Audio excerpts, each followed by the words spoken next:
जय जगन्नाथ मु अशोक सेनापति आपण मानकु स्वागत करुच्ची एसबीएस रो लो इन्वेस्टमेंट हाई रिटर्न रो गोटे प्रोजेक्ट को जोटा कि ओडिशा पई कंप्लीट न्यू प्रोजेक्ट वा यूनिक प्रोजेक्ट बोली आमे आपको कहि परिबा।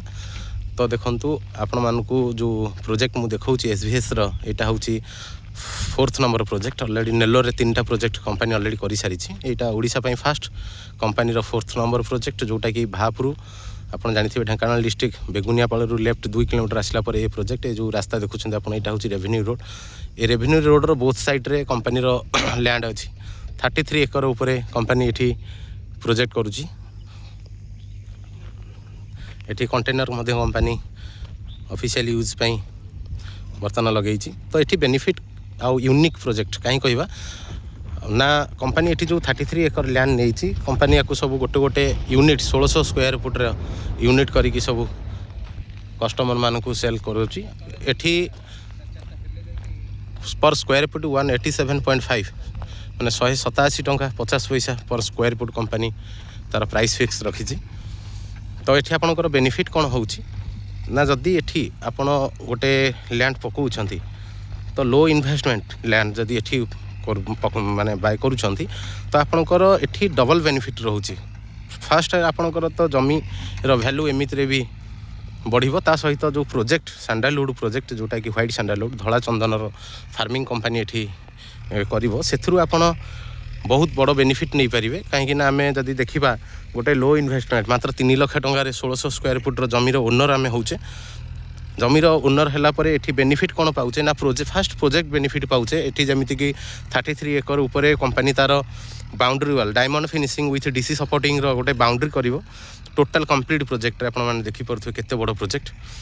तो आ परे एठी सीसीटीवी सिक्यूरिटी गार्ड इलेक्ट्रिक बोरेल गोटे ऊपर देखि परथु से हाइट जगह जो अछि सेठी मध्ये गोटे कॉटेज करिवो। जो ओनर माने जेतेले आसीबे एठी आपण माने किछि टाइम स्पेंड फैमिली को नेकी करि परिबा पई प्रोजेक्ट देखिबा सहित। तो एठी पुनी बेनिफिट रहिला कोन ना एठी आपणकर इंडिविजुअल प्लॉट को 22 फीट रो रास्ता मध्ये कंपनी सेटा दउची। ता परे आपणकर एठी जो 1600 स्क्वायर फुट रे 8 बाय 8 रे कंपनी गोटे गोटे चंदन गछ लगेबो। पाखापाखि 20 रु 24 टा धला चंदन गछ एठी आपणकर लैंड रे लागिवो। आपणकर रजिस्ट्रेशन सरी गला परे आपणको जो पट्टा गोटे मिलगले आपण घर को जब पट्टा पलि आसुची कंपनी सहित आपणकर गोटे एग्रीमेंट एक्चुअली होउची। आपण परमिशन दउछंती जे आपणकर लैंड रे कंपनी फार्मिंग करिबा पई। तो एग्रीमेंट परे कंपनी एठी एट ए टाइम सब प्लॉट रे गछ लगेइबो। आउ आपणकर बेनिफिट कोन रहउची ना चंदन रो प्राइस आपण निजे जाई कि गूगल रे मध्ये सर्च करी देखि परिबे व्हाइट सैंडलवुड पर केजी प्राइस इन इंडिया। तो आपण को निहाती 10,000 रु 30,000 पर्यंत तार प्राइस शो करिवो आजिका डेट रो कथा हम कहूची। तो निहाती आमर गछ जेबे कटा हबो 12 रु 15 वर्ष टाइमिंग लागे तार लिक्विड फॉर्मेशन जोटा हुए। तो तार टाइमिंग मिनिमम टाइम होची 12 वर्ष मैक्सिमम 15 वर्ष भितर ही आमर गछ काटिबा पई सेटा हे जाई थाए लिक्विड फॉर्मेशन तार हे जाई थाए। तो सेते बेले जहा प्राइस थिबो आदिका डेट रो प्राइस 10 रु 30 अछि। तो सेते बेले निहाती 2 to 3 टाइम्स इजीली ग्रोथ भी करि पारे।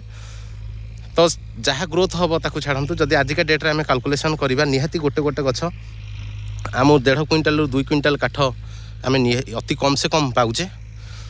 जदि गोटे क्विंटाल काठ भी आम जनरली कैलकुलेशन को नबा ताहले निहाती गोटे गछ 10 लाख टंका आम एठी सेल करिबा। तो 20टा गछ जदि एवरेज नउचे ताहले 2 कोटी टंकार एठी हमर काठ सेल हबो। से 2 कोटी टंकार जहा काठ सेल होउची सेथुर 60% आमे बेनिफिट पाउचे माने 1.2 सीआर गोटे कोटी 20 लाख टंका केवल बेनिफिट पाउचे ए प्रोजेक्ट रु सैंडलवुड प्रोजेक्ट रु। ता परे हमर लैंड रहिला लैंड आमे चाहिले प्रोजेक्ट परे आमे ता घर भी करि परिबा चाहिले ताकू फार्म हाउस प्रपोजल रे मध्ये रखि परिबा ताकू चाहिले आमे काहू सेल भी करि परिबा हमर लैंड आमे चाहिले सेल भी करि परिबा। तो ये बहुत बड़ बेनिफिट ए मासरे भी ऑफर चली जदि कौनसी कस्टमर एबे प्लॉट आमठ नउछंती रजिस्ट्रेशन मध्ये कंप्लीट फ्री अछि। आपन को रजिस्ट्रेशन पई टंकाटे खर्च करिया को पड़ुनी कंपनी सेटा मध्ये खर्च करिवो।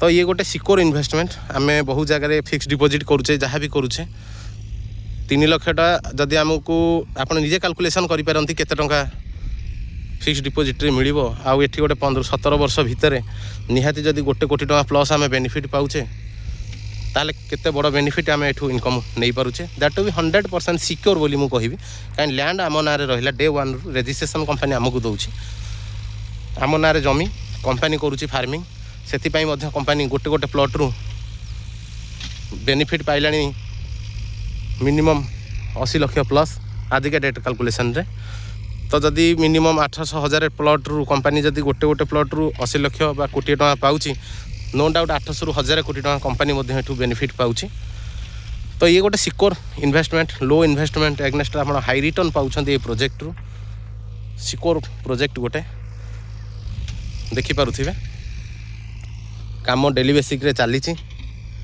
कंटिन्यू प्रोसेस आउ इलेक्ट्रिक जहाँ से सब प्रोसीजर कंपनी ऑलरेडी कर सारे बहुत जल्दी से आपण मैंने देखिपारे मुझे निहाती रिक्वेस्ट करी आपण मैंने आसतु ऑफिस रे बसंतु टोटल जहाँ आपणकर डॉक्यूमेंट्स देखिबार अच्छी सब देखंतु प्रोजेक्ट साइड विजिट भी करिवार अच्छी करंतु निहाती एठी आपण जने गोटे ओनर एठी हवा पई मु निहाती रिक्वेस्ट मध्य करी ए गोटे यूनिक प्रोजेक्ट रे फ्यूचर प्लानिंग 100% सक्सेस गोटे फ्यूचर प्लानिंग आपण मानकु ये गोटे भल इनकम मध्य जनरेट करिवो आपण को अधिका जदि आपण माने जानिबा को चाहंती ताहले आपण को जे वीडियो शेयर करिसंती बा